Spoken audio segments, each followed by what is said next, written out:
Due to a number of factors, the prices of meat and fruit are on the rise, prices that eventually trickle down to the consumer. We are at the Jewel Market to find out how small-town Iowa copes with prices on the rise. It is not something shoppers can ignore. Kim Shoemaker not only shops these aisles, she stocks them as well. Shoemaker looks at the price for meat and fruit and in her pocketbook and sees a disconnect. The prices, not here, but everywhere, have just gone up.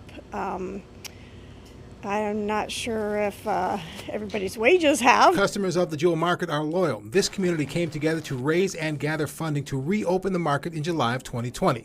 They have a vested interest in the market, knowing when it comes to market prices for fruit and meat, they are in a marathon. They're going high and they're kind of just staying high. Garen Zanker manages the market. He knows most of his customers and says some of the costs must be passed on to them.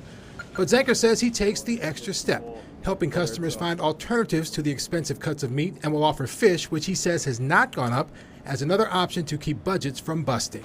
You know, people are going to eat regardless, so what can I do to help them put that food on their table? ISU economists tell us the higher prices have been on a slow burn. This has been an ongoing increase, so it's not just a month over month. Lee Schultz is an associate professor of economics at Iowa State University.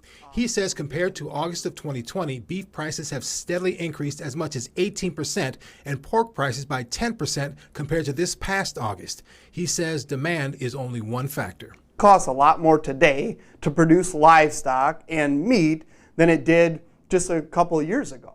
Add higher feed prices, the higher cost of doing business, labor costs, lack of labor, supply chain issues, and fires at meat processing plants. It's kind of a coalescence of multiple factors really came together to give us these record meat prices.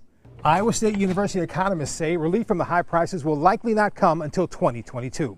In Jewel, Marcus McIntosh, KCCI 8 News, Iowa's news leader.